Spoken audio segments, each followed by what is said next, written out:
Espace TV, les grandes gueules, tout sur les dessus de l'actu. Ahmed Camara, Zachary Milimono, Roby, Mohamed Djibril Camara, Moussa Moïse Silla, Lamine Girassi forment les grandes gueules. Bienvenue chez la GG, ce lundi matin, 1h30, vous aider à mieux comprendre l'actualité, le but qui s'est fixé cette émission depuis 8 ans désormais sur cette antenne. Merci de votre fidélité. On va essayer de consacrer 1 minute de silence à notre consoeur disparue ce week-end, Oumel Ba, que son âme repose en paix.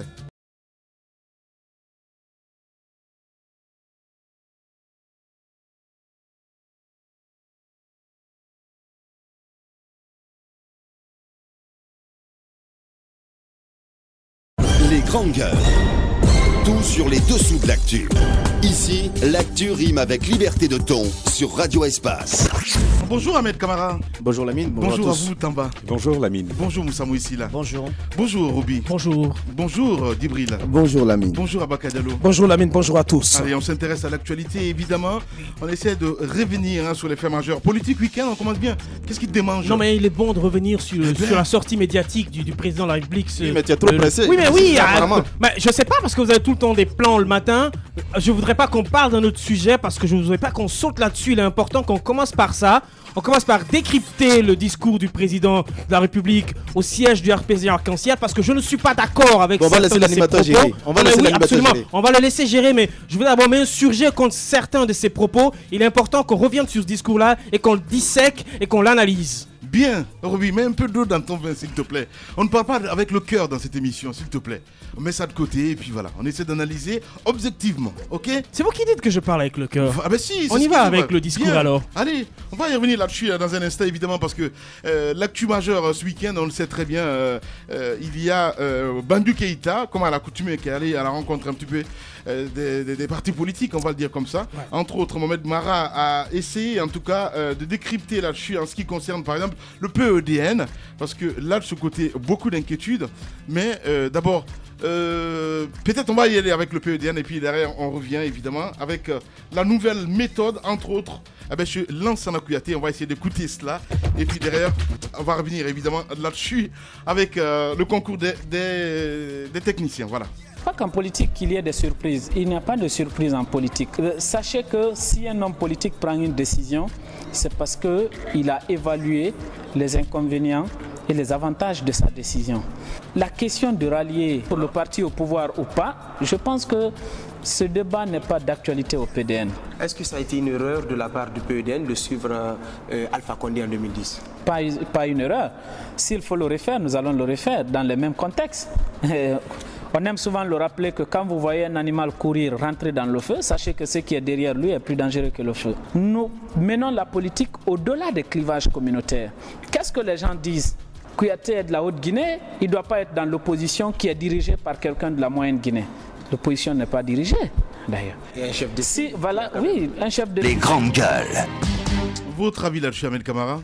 Je pense que c'est clair ce qu'il a dit. L'opposition n'est pas dirigée. Chacun, c'est vrai qu'à un moment, il se retrouve pour décider de certaines décisions, mais chacun est libre de faire ce qu'il a envie de faire au sein de cette opposition. Et François l'a si bien rappelé qu'à un moment, il faut être responsable. Quand on dit non, on ne fait pas ceci, on ne le fait pas. Ah. C'est pourquoi je dis oui, ceux qui disent qu'il n'y a pas de vertu en politique, d'accord, ils sont libres de le dire. Mais moi, je pense qu'ici, nous sommes en train d'enseigner. Il faut dire qu'en politique ou dans quoi qu'on fasse, que parfois, il y a la vertu et qu'il faut respecter ces vertus. C'est très important. Très important. Ouais, je pense que François Bourneau a été... on ne peut plus clair sur la question de rallier ou pas le parti au pouvoir. Je pense qu'il a dit que ce n'est pas un débat à l'ordre du jour au sein du PEDN et je pense que c'est assez réaliste. Et les élections sont derrière nous. Il y a le RPG Arc-en-Ciel et ses alliés qui l'ont emporté. Et à mon avis, le PEDN, on ne va pas les demander au PEDN d'aller rejoindre la majorité présidentielle au sortir de cette élection. Et du côté de la majorité présidentielle aussi, du RPG Arc-en-Ciel et ses alliés, ils n'ont pas aujourd'hui, à l'heure qu'il est, ils n'ont pas besoin de s'encombrer d'une quelconque autre alliance. Et étant donné que leur PJ Arc-en-Ciel a pu l'emporter, on ne va pas dire haut les mains, ces élections, l'élection présidentielle de 2015 d'octobre avec ses alliés, sans le concours du PDN et d'autres partis. Donc je pense que le débat ne s'oppose pas. Bien, on va continuer à analyser évidemment. En ce qui concerne Alpha et ses alliés, on va y aller avec François Bourouno plutôt, hein, voilà, qui va revenir, hein, pourquoi pas, voilà, sur la nouvelle méthode plutôt. On a passé ça. Qu'est-ce qu'on peut dire de plus? On va y aller avec la sortie du président, hein, voilà. On va y aller avec la sortie du président. Je veux juste rappeler à Ahmed que je ne sais pas ce qu'ils entendent par vertu. La vertu en politique s'évalue à l'aune des intérêts. Il ne faut pas l'oublier. Les partis politiques sont faits pour diriger.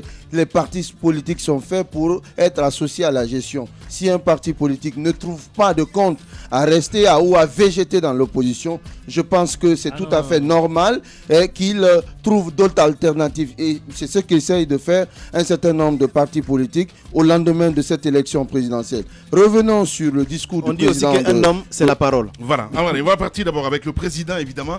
Et bien, maintenant. Il y a trop de manœuvres, trop de clans. Je suis venu dire, je ne dois mon élection à personne, je ne dois au peuple de Guinée. Les gens sont restés sous la pluie, sous le soleil. Malgré que la CEDI a fait des erreurs, ne disent pas pendant le politique, ils sont restés calmes. Il y en a qui ont voté jusqu'à 22h. Aujourd'hui, on peut être fier de la Guinée, parce que tout le monde est fier du combat du peuple de Guinée. Beaucoup de cas s'agit, ils font des clans. Je n'accepterai pas de clans, je mettrai des gens qu'il faut à la place qu'il faut. Je m'en fous. Alors, ne vous laissez pas manipuler. Les gens qui veulent voir être ministre, quand ils sont ministres, ils vous oublient. Alors, les gens qui font des clans, c'est tant pis pour eux. Je ne veux ça de personne. Est-ce que vous savez qu'il y a beaucoup de gens dans la mouvance qui ne se font pas soigner au premier tour parce que c'est pas les mêmes livres. Est-ce que vous savez ça? Parce que les champions. Maintenant, je connais la Guinée. Ça fait 5 ans. Je connais maintenant. Les grandes gueules. Ça rigole pas, hein? Je pense personnellement qu'il faut comprendre la position du président de la République. Il Faut nous aider à comprendre. Il parle à un électorat précis. Ouais. Et dans ce contexte-là, on comprend bien son discours qui veut donner de l'importance à ces électeurs qu'il a en face de lui. Ce sont des militants. Mais ce qu'il faut quand même réaliser, c'est qu'en vérité, Alpha Condé s'est entouré d'alliés qui ont travaillé à sa réélection. Cela, il ne peut pas l'ignorer. Donc, quand je dis qu'il faut comprendre, c'est à cause du contexte qui fait qu'il parle à des électeurs précis, pas à ses alliés. Mais les alliés, et même Alpha Condé est bien conscient de cela. Ça, ce n'est qu'un discours, mais dans la réalité, il comprend qu'il a été épaulé dans cette réélection-là, et que s'il a réussi, c'est grâce au concours, notamment de M. Kassouri Fofana, du GPT, et de tant d'autres leaders de partis politiques qui ont travaillé avec lui. Et ce qu'il ne faut pas oublier, on a souvent dit à M. Alpha Condé, on lui a souvent reproché de ne pas tenir parole. C'est-à-dire qu'il est prompt à s'engager, mais quand la réalisation de ses promesses arrive, parfois il se détourne.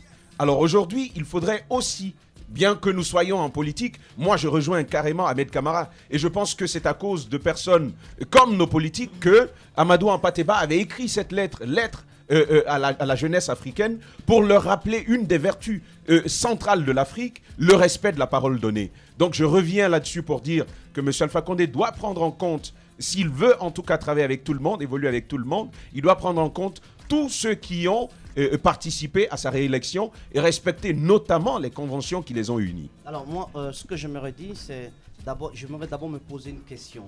Qui on a écouté samedi au siège du RPG Arc-en-Ciel? Le président du parti ou le président de la République? Moi, c'est la question que je me pose. On a assisté à plusieurs sorties fracassantes, entre guillemets, du président Alpha Condé, mais je pense que la sortie du samedi dernier était une sortie de trop, à mon avis. Parce qu'il vient d'être réélu à la tête de ce pays. Il y a des propos qu'il ne peut pas se permettre de tenir. On ne peut pas demander aux journalistes, par exemple, dans la salle, ne filmez pas, n'enregistrez pas, parce qu'il s'attendait à lâcher, entre guillemets, ces bombes dans la salle. Il ne voulait pas peut-être que l'opinion en soit informée. C'est pourquoi il y avait cette restriction.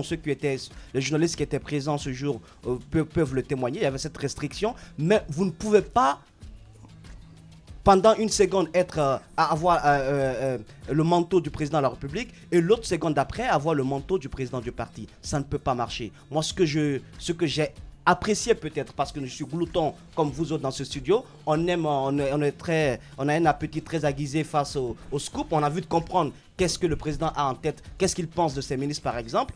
Ce côté révélateur m'a plu, mais que cela vienne du président de toute la République de Guinée. Révélateur parce qu'au moins, on a su ce qu'il pensait de Kasso, ce qu'il pensait par exemple de Papa. Il a rien dit de clair. Écoutez, on a su ce qu'il pensait. Je vais finir mon raisonnement s'il vous plaît. On a su, grâce à cette sortie fracassante, ce qu'il pense de Jean-Marc Teliano jusqu'au jour d'aujourd'hui. Et ce qu'il pense, c'est que de plus important de Papa Koli Kourouma, qui reste encore, parce que je n'ai pas encore vu le décret le démettant de ses fonctions. On a su ce qu'il pense de ces derniers. Ouais. Mais s'il le fait comme ça, il donne raison à ceux qui pensent qu'en politique, on ne peut pas trop miser sur la vertu.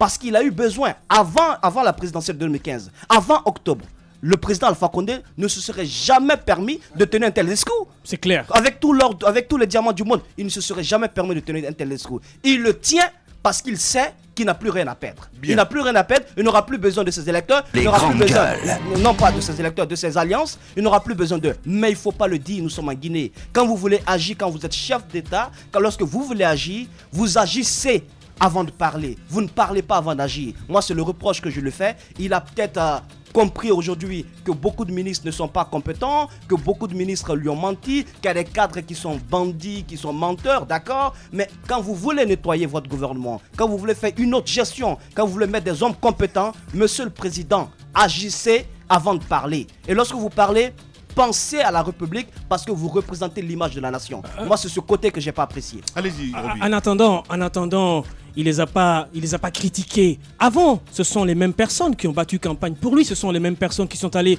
mouiller le maillot chacun dans son village chez lui. Travailler dans le gouvernement, qui ont participé, s'il se targue de son bilan aujourd'hui, qui ont participé à ce bilan-là. Moi, je trouve quand même que le président de la République n'a pas été très intelligent dans ce domaine, dans son discours. Et ce que je voudrais dire, c'est qu'il faut faire très attention. Non, pas très intelligent quand même, on ne le dira pas comme ça. Oui, écoutez-moi. Dites alors que son discours n'a pas été préparé. Non, mais voilà. Quel préparé ou pas, je veux dire qu'il faut être quand même à un moment donné conséquent quand on utilise certains termes. Il allait jusqu'à dire qu'il s'en fout de la presse. Mais avant, il n'aurait pas dit. Avant les élections présidentielles, il utilisait la presse comme canal de communication. Il faisait des conférences de presse, etc. où il expliquait son bilan. Je suis d'accord avec le président de la République quand vous voulez nettoyer. Vous ne pouvez pas parler d'unité nationale en tendant les mains à vos soi-disant ennemis d'hier et en créant d'autres aujourd'hui. Je pense que pour le besoin d'unité, le président devrait se garder de tenir certains propos. Ceux qu'il dit, qui traitent aujourd'hui de bandits et de voleurs, ce sont ces mêmes personnes qui l'ont accompagné en 2010 et qui l'ont élu. Et le gouvernement sur lequel il jette aujourd'hui l'opprobre, c'est ce même gouvernement qui a participé à son élection. Je pense qu'Alpha Condé lui seul, même si il avait fait tous les villages et tous les districts de la Guinée lui seul, il n'aurait pas eu ce résultat qu'il a aujourd'hui. Donc à un moment donné, c'est vrai, on a besoin de faire du nettoyage, c'est vrai qu'on a besoin de sortir et de faire des discours très forts pour marquer sa nouvelle réélection, mais il faut avoir un discours qui prend de la hauteur. Il ne faut pas créer des ennemis là où il n'y en a pas. Voilà, allez-y, Abaka Diallo. Je pense que les autres l'ont dit avant moi, mais au siège du RPG Arc-en-Ciel, ce qui a été dit, c'était à mon avis maladroit, c'était ragoûtant et c'était petit. Moi, je l'ai dit ce matin dans ma chronique, c'était assez petit. Il y a cette espèce d'élan d'ingratitude précoce que j'ai pointé ce matin. C'est que le président, aujourd'hui, les autres l'ont dit, il sait aujourd'hui qu'il est réélu pour 5 ans, donc il n'a plus un autre combat face à lui. Attendez, Ahmed, attendez, il n'a plus un autre combat face à lui. Si, il y a un autre combat. Non, et ce combat, c'est la réussite du mandat. Je parle du combat politique. Voilà, je pense qu'il a mené et réussi. Il a mené et réussi son dernier combat en tant que vieux bonze de la vie politique guinéenne. Maintenant que ce pari a été réussi, le président soudain pense qu'il ne doit sa réélection à personne. Bien sûr, il le dit, il met tout ça au compte du peuple. Mais au milieu de ce peuple-là, il y a ces artisans de la victoire. Il y a ces ministres aujourd'hui sur lesquels il jette l'opprobre. Il y a tous ces alliés qui sont allés aussi mouiller la chemise sous le soleil, sous la pluie. Je pense que le président ne doit pas l'oublier. Et je ne pense pas qu'il est mal à ce qu'un ministre veuille rester à son poste s'il a un quelconque bilan. Je ne pense pas aussi qu'un autre Guinéen veuille veuille avoir un destin ministériel, je ne pense pas qu'il ait mal à cela. Je pense que le président n'avait pas besoin, il n'avait aucunement pas besoin de faire cette sortie. Moussa l'a rappelé. Je pense ce qu'on attend de lui aujourd'hui, qu'il nous sorte un gouvernement tout à fait différent, qu'il mette en place à l'orée de ce second mandat une gouvernance différente, une gouvernance beaucoup plus saine, basée sur l'efficacité et sur l'efficience. Mais qu'on nous réserve les mêmes ritournelles, franchement, on n'en a pas besoin. Allez-y, Écoutez, soit on est moraliste dans ce studio, soit on fait des analyses politiques. Je pense que le président de la République, celui dont on parle, il a tenu un discours que l'on peut critiquer sur certains axes. Je pense que globalement, il aurait pu se garder de tenir un tel discours. Là, j'en conviens avec vous. Mais il y a un problème. On ne peut pas parler d'ingratitude précoce en politique. Parce que les décisions politiques sont guidées par les intérêts. Et je pense que le président de la République, je pense que l'efficacité, et ça, c'est un message qui s'adresse à lui, l'efficacité en politique s'acquiert dans l'action silencieuse. Bien. Il aurait pu se passer d'un tel discours. Non, mais c'est important. Non. Mais écoutez, Roby, quand tu parles d'intelligence, je pense que le mot est assez déplacé à l'endroit d'un président de la République. Ouais, ça y est. C'est un discours que l'on peut... Mais n'oublions pas, c'est un président, Tamba l'a dit, il est difficile de détacher l'image d'un président de la République de celle d'un président de parti politique. C'est l'idéal souhaité, mais dans la pratique, c'est extrêmement difficile parce que les deux images se tiennent à quelques vaguelettes. C'est extrêmement important. On peut reprocher au président de la République certains pans de ce discours, mais on ne peut pas lui reprocher de faire preuve de triomphalisme parce que, rappelons qu'il a été élu sans coup féri, et cela dès le premier tour. Il n'a pas besoin, écoutez, c'est un président qui est auréolé d'une élection... Mais quand le président lui-même reconnaît que malgré que la CENI a fait des erreurs, mais attendez, qui ont fait qu'on a pu couvrir ces erreurs de la CENI? Le président lui seul, en cette période, ne pouvait pas gérer cette situation. Il faut reconnaître qu'il a été accompagné par beaucoup de personnes qui l'ont aidé non seulement à être réélu, mais qui l'ont aidé à faire en sorte que la crise ne dégénère pas. Parce qu'il ne faut pas oublier qu'il y a eu beaucoup de démarches après les élections présidentielles. Après la proclamation des résultats, il a fallu que d'autres se lèvent et aillent rencontrer les leaders politiques pour discuter avec eux afin que la situation s'apaise. Au-delà même de l'intérieur, au-delà même des politiciens de l'intérieur, il y a eu beaucoup de personnes à l'extérieur qui ont passé de coups de fil, qui ont mené des médiations à l'intérieur. Je pense que le président de la République, au lieu de faire des discours pareils, devrait plutôt remercier ceux qui l'ont aidé à être réélus et remercier les personnes à l'international qui ont participé à apaiser la situation et parfois même, pourquoi pas, remercier les alliés politiques, remercier même l'opposition qui à un moment donné a accepté de jouer franc jeu pour que le pays soit apaisé. Je pense que c'est pas bien de sortir au lendemain d'une élection présidentielle et de tenir des discours qui frustrent les gens. C'est ce qu'il faudrait. Allez-y, Roby, je sais pas trop quelle mouche tu piques ce matin. Franchement. Ce qu'on attend pendant que nous tirons le diable. Tu n'es pas Kourouma, t'es Koulemou. Allez. Ce qui importe. Lui, il a que ses yeux pour pleurer parce que c'est l'ancien politique. Les politiques, c'est avec les conséquences. Bien, merci beaucoup. Allez-y, messieurs. Celui dont vous parlez, il pense que c'est pas le président de la République qu'il a attaqué, c'est le président d'un parti. Donc, il répondra au président de ce parti. Ça, c'est un. Mais on l'entendra tout à l'heure. Angle. Alors, ce que j'aimerais dire, ce que nous attendons aujourd'hui, c'est vraiment que le président puisse nous sortir rapidement l'étoffe, ne serait-ce que l'étoffe de ce nouveau gouvernement. On a vu de comprendre de quoi est-ce qu'il s'agira. Mais tu l'auras. Moi, je me pose des questions. Quand il est rentré, c'est vrai qu'il y a eu beaucoup de peur. Si vous regardez bien l'image, la petite vidéo qui est sur Guinée Matin, je me permets de le citer, vous allez voir un monsieur qui est à côté, qui marmonne des choses, mais pas possible. Il monologue, il dit des choses, mais je pense que en faisant référence au marabout, le président là ne se trompe pas. En faisant référence à la guerre de clans qui mine aujourd'hui la tête du RPG, le président ne se trompe pas. En faisant référence à certains commis de l'État, certains ministres qui utilisent des militants du RPG pour écrire des lettres, pour se maintenir à leur poste, le président ne se trompe pas. Mais puisqu'il sait tout cela, pourquoi il n'agit pas? Pourquoi il ne nettoie pas? C'est la question que je me pose. Lorsqu'il est rentré de son voyage, il a tout de suite démis de leur fonction 3 cadres, notamment le ministre de la Sécurité. Mais bon sang de bon Dieu, ça ne suffit pas. Il y a eu des morts du côté de Touba. Il y a quand même une partie de cette population qui a été attaquée, dont les biens ont été pillés, les maisons incendiées, l'argent volé. Et les forces de l'ordre, on ne me dira pas le contraire, parce que nous avons une équipe sur place à Toba actuellement. Les forces de l'ordre ne sont pas exemptes de tout reproche dans ce qui s'est passé. Mais cette histoire de mosquée, ce n'est pas une première. Du côté de Lola également, à cause de l'incompétence, je me permets de le dire, de Jassi, qui n'a pas pu gérer les choses, il y a eu également un mort parce qu'on voulait que ce soit forcément des Doucouré qui officient la prière. Au jour d'aujourd'hui, cette personne, Soumaoro, ce jeune Soumaoro, est mort si comme il s'agissait d'un poulet qu'on a tué. Il n'y a pas d'enquête, il n'y a aucune demande, il n'y a aucune arrestation. Et ceux-là qui sont les commanditaires de ce meurtre, ils se promènent tranquillement du côté de Lola. Moi, ce que je veux dire, il y a beaucoup de... Les grandes gueules. Je veux dire quoi, il y a beaucoup de personnes qui sont vexées. Il y a beaucoup de personnes qui ont des récriminations. Monsieur le Président a du pain sur la planche. Il faut qu'il agisse. Les discours du genre, je les connais maintenant. Les Guinéens, je ne les connaissais pas, je les connais maintenant. On a compris ce discours. Ce qu'on veut, ce sont des actes, Monsieur le Président. Merci beaucoup, Moussa. Allez-y. Moi, j'ai envie de lancer une réflexion. Djibril pourra peut-être nous aider. Même si M. Alpha Condé est le président de la République, même s'il est protégé par l'immunité, j'ai envie de savoir, est-ce que cela lui donne le droit de traiter un autre Guinéen de bandit? Est-ce que ce n'est pas, comme on dit, une diffamation? On a bien envie de le savoir. Parce que comment on l'appelle, Jean-Marc Teliano a été traité de bandit, monsieur Papakoli Kourma a été traité de menteur. Ils ont un honneur. Or, la diffamation, lorsque vous entamez l'honneur de quelqu'un, il a le droit de réagir légalement.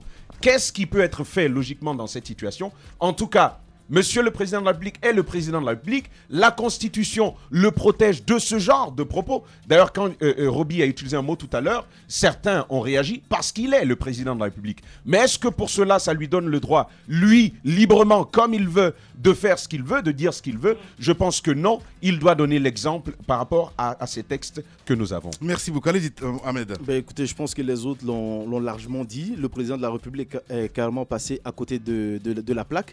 Et ce qu'il faut signaler, c'est que après une élection de ce genre, je pense qu'il faut s'abstenir de tenir un certain nombre de propos. Sinon, vous risquez tout simplement, comme Aboubacar l'a dit, il a dit que le président n'avait pas d'autres ambitions politiques, donc il s'en fout. Non, j'ai dit qu'il ne s'en fout pas parce que il a un résultat à montrer au terme des 5 ans de pouvoir qu'il va gérer à venir.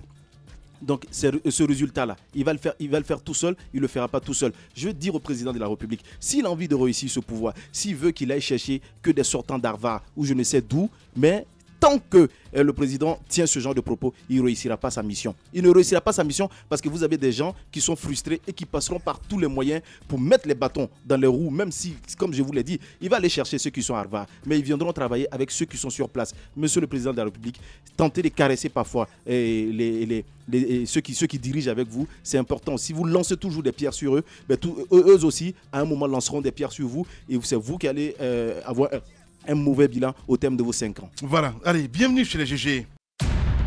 Politiciens véreux, fonctionnaires corrompus, promoteurs immobiliers voyous, justice passive. La Guinée devient-elle mafieuse? Les grandes gueules d'Adafo Média ne lavent pas plus blanc, mais vous permettent de défendre votre pays en vous informant. Avec les grandes gueules d'Adafo Média, dénoncez les turpitudes, nous garantissons le secret des sources. Envoyez vos documents à espacefmguinée.info, rubrique Contact. Les grandes gueules d'Adafo Média ou le socle de la liberté d'expression en Guinée. Dans un instant, il va s'exprimer chez nous, Papakoli Kourouma, avec ses candidats donc à la présidentielle 2015. Oui, le président guinéen, Alpha Condé, plus que jamais à l'offensive. De passage ce week-end au siège de son parti, de retour de l'étranger, le président réélu de Guinée n'a pas porté de gants pour mettre les pieds dans les plats. Il le dit à Bakadalo, mise en garde des chercheurs de poste, pique à l'endroit d'anciens alliés, menaces terroristes, tout est passé. Décryptage entre autres et quelques réactions Papakoli Kourma donc dans un instant et d'autres personnes aussi que nous allons joindre ce matin chez les jeux. Marque une petite pause de 3 minutes et on revient dans un instant. Les grandes gueules. Tout sur les dessous de l'actu. Ici, l'actu rime avec liberté de ton sur Radio Espace. En ce lundi matin, 4 mois sans nouvelles de Chérif Diallo. Oui, on revient là-dessus évidemment. Mesdames et messieurs, continuez à réagir. GG au 8037 si vous êtes abonné au Orange. Sinon, vous partez sur le site de la radio, le www.espacefmguinée.info. Cette émission à retrouver juste après la diffusion sur mosaïqueguinée.com et version TV cette fois-ci. Beaucoup de réactions évidemment sur notre plateforme. Dr Oussou Fofana qui réagit ce matin. Oui, l'article 33 de notre Constitution est la charge du président de la République est incompatible avec l'exercice de toute autre fonction publique ou privée, même élective. Il doit notamment cesser d'exercer toute responsabilité au sein d'un parti politique. Dr Oussou Fofana donc qui nous envoie ce message ce matin. On reste là-dessus. Je veux justement que l'AI Junior prend un petit peu de la hauteur ce matin. C'est dit, c'est fait. Voilà. On y va là-dessus avec cet autre message. Bonjour, c'est Yaya Baguissa. Le discours du président est salutaire. C'est le bon moment de freiner les opportunistes donc des partis politiques. Je ne sais pas trop ce qu'il veut dire. Hein, voilà, Yaya Baguissa. Mara Fasseli. Vous, comme beaucoup de Guinéens, vous l'avez, Jean-Marc Teliano. Vous le savez, Jean-Marc Teliano. Non, attendez. Merci beaucoup. Allez, DTS, bonjour. Les GG, les déclarations du président ne changeront rien. Donc voilà. Donc, on y va là-dessus avec toujours le décryptage. On va essayer d'appeler Papa Koli Kourouma maintenant. Il faut débattre dans ce coup. Qui nous allait écouter. D'autres angles, peut-être qu'on n'a pas abordé. D'autres angles, c'est aussi cette reconnaissance, en tout cas, de manière assez claire. Des errements de la CENI à l'occasion de l'organisation de la présidentielle de 2015. Le président l'a dit, il a dit quelque part que la CENI a fait des erreurs et il a cité un exemple, le fait que les listes électorales n'étaient pas mises par ordre alphabétique. Je pense que à partir de là, le président Alpha Condé reconnaît comme d'autres aspirants à la fonction présidentielle qui étaient en lice à cette élection présidentielle que la CENI a brillé par son incompétence, par ses errements. Ouais. Et ce qui, à mon avis, nous l'avons tous dit dans ce studio-là, peut-être que le président Alpha Condé serait passé comme c'est le cas, comme ça a été le cas avec les résultats définitifs, mais l'incompétence de la CENI a ajouté une tache noire sur sa réélection. Ça, quand même, lui-même, il le reconnaît. Ouais. Voilà, nous avons en direct Papa Koli Kourouma, voilà, chez les GG. Les grandes gueules. Bonjour, monsieur Kourouma. Oui, bonjour. Voilà, merci d'avoir accepté notre invitation. Vous avez sans doute suivi également le président de la République qui n'est pas du tout passé du dos de la cuillère en vous traitant d'opportuniste. Réaction? Non, je ne crois pas. Ce n'est pas le président de la République. Est-ce que vous êtes sûr que c'est le président de la République? Ben non, on vous pose la question, alors vous avez la parole. Ben, le président de la République est sectoriel. Il s'est trouvé au siège du RPG et à l'Assemblée générale, c'est le président du RPG qui a parlé. Et là, même, je dis qu'il faut qu'on prenne les choses avec philosophie. Traiter quelqu'un de menteur, traiter quelqu'un de bandit à un siège d'un parti, ou dans le siège du parti sur le théâtre. Là-bas, on ment. On ne dit jamais la vérité, on amuse la galerie. Donc, on ne peut pas prendre au sérieux ce que quelqu'un dit là-bas. Et mieux, quand celui qui nous traite de menteur, on ne peut pas y croire. Parce qu'on ne peut pas traiter de quelqu'un de menteur quand on travaille avec lui pendant 5 ans. Moi, je pense qu'il faut mettre là-bas la terre. C'était à une assemblée, et le président s'est trouvé là, le président du parti. Il faut faire plaisir aux coups de tête, aux applaudissements, aux errements, etc., etc. Donc, c'est le parti groupe qui va répondre, ce n'est pas Papa Koli. Mais si vous me demandez à Chou, moi, je prends vraiment avec philosophie ce traitement-là. Comme je vous le dis, le législateur a pensé que quand on est président de la République, on doit plus aller à une assemblée générale. C'est déjà là le problème. Ouais. On doit se dire, qu'est-ce qu'il est allé chercher là? Qu'est-ce qu'il fait là-bas? C'est du parjure. Bon, moi, je crois que c'est cette question. Moi, c'est comme ça, j'aborde la question par le fait de me traiter de menteur. Ouais. Bon, il a déjà fait à plusieurs occasions. Je pense que c'était de Salankouya. Quand il est là-bas, il est sous l'influence des Traoré. Il a peur, donc il dit du n'importe quoi. Du n'importe quoi. Voilà. Ah, du n'importe quoi, mais écoutez, on dit chaque acte posé par le président de la République, il y a toujours un agenda caché. Pour vous, c'est quoi l'agenda caché s'il s'est retrouvé à l'Assemblée tenir ce genre de propos? Oui, Oui, mais non, je crois qu'il ne devait même pas se retrouver là. C'est ça déjà la problématique. Bien. Vous savez, quand on est au siège d'un parti, ce qu'on dit, c'est différent de ce qu'on dit à sectoriel. Bien. Donc moi, je pense que je ne prends pas ça comme argent comptant. Toujours est-il que je n'ai pas encore entendu ni le son, ni je n'ai pas vu l'image. Ça fera l'objet d'une étude approfondie pour voir quels sont les contours et quels sont les bas. Mais je vous dirais également aussi que hier, j'ai eu des voix qui m'ont appelé pour me dire que votre grand frère dit qu'il n'a pas dit ça. Bien. Bon, allez-y, Tamba. Monsieur Kourouma, vous allez répondre rapidement à cette question. Vous dites que vous allez le prendre avec philosophie. Qu'entendez-vous par prendre cette situation avec philosophie? Et est-ce que la volonté de prendre cela avec philosophie, est-ce que ça ne vient pas du fait que vous-même, est-ce que vous ne payez pas justement votre démarche lors de cette présidentielle? À la fois, vous êtes membre du gouvernement et ensuite vous vous présentez. Vous dites même vouloir travailler avec M. Alpha Condé. Est-ce que vous ne payez pas vous-même les conséquences de votre position? Je ne paierai rien du tout. Si c'est ce que j'ai payé, c'est le président de la République qui aurait parlé et ça sera dans une adresse à la nation. Mais quand un chef... le chef d'un parti parle au siège, ça c'est dans un autre cadre. Donc moi franchement je n'entends pas aller, je prends pas ça au sérieux. Bien. Monsieur Papakoli Kourouma, en direct ce matin chez les GG, allez-y Moussa Moïsila. C'est ce chef de parti qui a eu besoin de vous en 2010, vous étiez monsieur 5% si je ne m'abuse, ça a permis donc de jouer dans la balance pour qu'il soit conduit, qu'il soit élu à la tête de ce pays. Aujourd'hui, c'est ce même chef de parti, puisque vous ne voulez pas parler de président de la République au siège du RPG, qui dit qu'il n'a plus d'obligation. Donc, il n'a pas de redevabilité vis-à-vis de certains alliés. Et donc, est-ce que toute ambition de Papakoli de rejoindre le gouvernement, le prochain gouvernement, est-ce que ces ambitions ne sont pas déjà enterrées? Non, Papakoli n'a jamais affiché l'ambition de rejoindre le prochain gouvernement. Ça, si vous le dites, c'est de la contre-vérité. Vous aviez, M. Kourouma, si je ne m'abuse, ouvert vos portes. Nous étions dans ce studio avec Dr Kassori Fofana. Vous n'aviez pas affirmé catégoriquement, mais vos portes étaient ouvertes. Quand on aura besoin de vous, vous étiez prêt plutôt à rejoindre le gouvernement.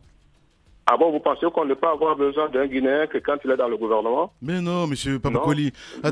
On va essayer de ne pas parler politique ce matin. Sans langue de bois, c'est aussi simple que ça. Voilà, vous avez dit tout de suite, quand on se retrouve un petit peu aux assemblées ou à l'assemblée d'un parti politique, on ment. Vous l'avez dit vous-même ce matin. Non, mais monsieur Papakoli Kourouma, je suis d'accord que vous vouliez faire de la communication, mais il est difficile aujourd'hui de dissocier président de la République et Alpha Condé qui était au siège du parti. Quand il tient un discours comme ça, évidemment, il le tient et que tous les Guinéens l'écoutent. Aujourd'hui, il vous traite d'avoir menti. Il traite Jean-Marc Teliano d'être un bandit. D'ailleurs, Jean-Marc Teliano le reprend sur le coup. Il dit si le président de la République, il dit bien... Non mais c'est bien de préciser. Il dit bien que si le président de la République nous traite de bandits, c'est qu'il sait ce qu'on a fait en 2010 à Cellou Dalein Diallo. Vous, aujourd'hui, si vous deviez répondre, qu'est-ce que vous avez à dire? Quand on doit répondre, on a un cadre pour répondre. Le cadre là s'appelle parti groupe et je pense que quand on aura analysé le son et les images, on va répondre. Voilà. Mais en attendant, je me dis, je prends avec philosophie. Bien. Voilà. Alors quel enseignement vous tirez de cette sortie du président quand il dit que au sorti de cette élection présidentielle que sa réélection, il ne la doit à personne, il ne la doit qu'au peuple. Est-ce que vous sentez là un élan d'ingratitude parce que vous avez quand même été allié au président Alpha Condé. Attendez, Djibril souffre d'entendre cela. Vous avez été allié au président Alpha Condé en 2010 et on sait que tous les engagements, en tout cas, qui étaient contenus dans la convention que vous avez eue avec Alpha Condé n'ont pas été respectés. Est-ce que vous retrouvez là le même homme qu'en 2010? Je reviens encore en vous disant que le cadre est influent. Ouais. Le président sait parfaitement bien que le résultat qu'il a, ce n'est pas son résultat lui seul. C'est la participation d'un certain nombre de personnes, d'un certain nombre de partis, d'un certain nombre d'acteurs. Donc peut-être c'est ce qu'il appelle le peuple, sans les citer individuellement. Mais c'est pas possible. Mais c'est pas quand même la première fois que le président de la République fait une sortie contre votre personne. On se souvient, il y a quelque temps, il avait fait des déclarations dans les médias s'attaquant à vous lorsque vous aviez décidé d'aller dans l'opposition. Est-ce qu'aujourd'hui... Non mais c'est important. Est-ce qu'aujourd'hui... Vous n'allez pas le pousser à le dire, ce qu'il ne veut pas dire quand même. Il y a une déchirure totale entre vous, M. Papakoli, et le président de la République? C'est sorti dans quel média et il avait dit quoi? Parce que je n'ai pas lu, voilà. je n'ai pas entendu. Bien, on ne va pas refaire l'histoire. Hein. Allez-y. Ouais. Est-ce que M. Papakoli Kourma est toujours ministre d'État du côté de la présidence? Le salaire tombe? Vous avez un décret contraire? Vous percevez le salaire? Je vous dis, est-ce que vous avez eu un décret contraire? Il n'y a pas de décret contraire. Est-ce que l'argent tombe, Papakoli? En attendant d'avoir le décret contraire, peut-être ce soir ou demain ou après-demain, je suis encore ministre d'État. Voilà, M. Papakoli Kourma, merci beaucoup en tout cas d'avoir accepté notre invitation ce matin, Monsieur le Président. Merci. Allez, au revoir. Politiciens véreux, fonctionnaires corrompus, promoteurs immobiliers voyous, justice passive. La Guinée devient-elle mafieuse? Les grandes gueules d'Adafo Média ne lavent pas plus blanc, mais vous permettent de défendre votre pays en vous informant. Avec les grandes gueules d'Adafo Média, dénoncez les turpitudes, nous garantissons le secret des sources. Envoyez vos documents à espacefmguinée.info, rubrique Contact. Les grandes gueules d'Adafo Média ou le socle de la liberté d'expression en Guinée.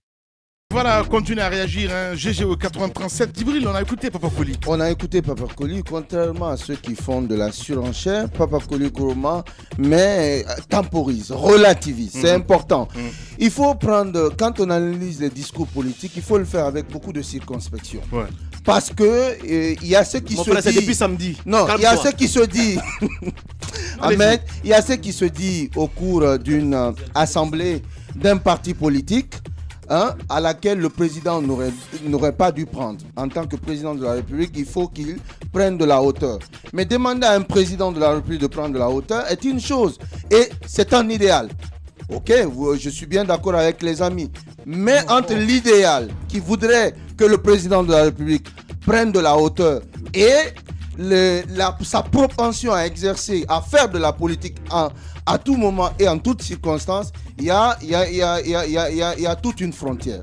Je pense que le président de la République a tenu un discours qui, dans certains aspects, est critiquable, mais dans d'autres, on ne peut pas quand même demander à un président de la République de freiner les ardeurs de ceux qui font toutes les manœuvres pour figurer dans le gouvernement, dans le prochain gouvernement.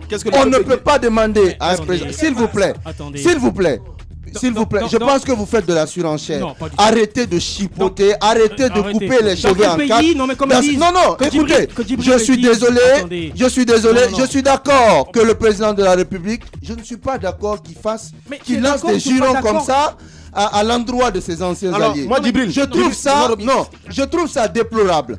Mais lui faire le reproche, lui faire le procès d'intention comme Abouaka le fait en parlant d'ingratitude, je trouve ça excessif. Parce que le président de la République, il a été élu de manière triomphale et il n'a pas besoin de s'encombrer de ses... Je vais dire à Djibril, ce que je veux dire à Djibril, même s'il y a des ministres qui marchent ou il y a des cadres qui marchent sur leur tête pour avoir un poste ministériel, ça ne nous regarde pas. Monsieur le président de la République, s'ils le font, vous êtes le seul à pouvoir choisir vos ministres. Est-ce que le peuple de Guinée a besoin de savoir tout cela? Je pense que non. Monsieur le président de la République, on a besoin d'entendre autre chose, on a besoin de voir autre chose. Vous êtes à l'œuvre, allez-y, on vous attend. Voilà, allez, on va revenir. Il a gros sur le cœur ce matin, Roby. Et puis on va s'intéresser, pourquoi pas, à l'ARMPT, c'est bien ça, l'ARMPT et l'administration de contrôle. Donc, Abakadel va revenir sur ce dossier du côté de Jean-Paul II aussi, des choses à dire. Toute l'équipe, on vous retrouve dans moins de 10 minutes sur Espace. Politiciens véreux, fonctionnaires corrompus, promoteurs immobiliers voyous, justice passive. La Guinée devient-elle mafieuse? Les grandes gueules d'Adafo Média ne lavent pas plus blanc, mais vous permettent de défendre votre pays en vous informant. Avec les grandes gueules d'Adafo Média, dénoncez les turpitudes, nous garantissons le secret des sources. Envoyez vos documents à espacefmguinée.info, rubrique Contact. Les grandes gueules d'Adafo Média ou le socle de la liberté d'expression en Guinée.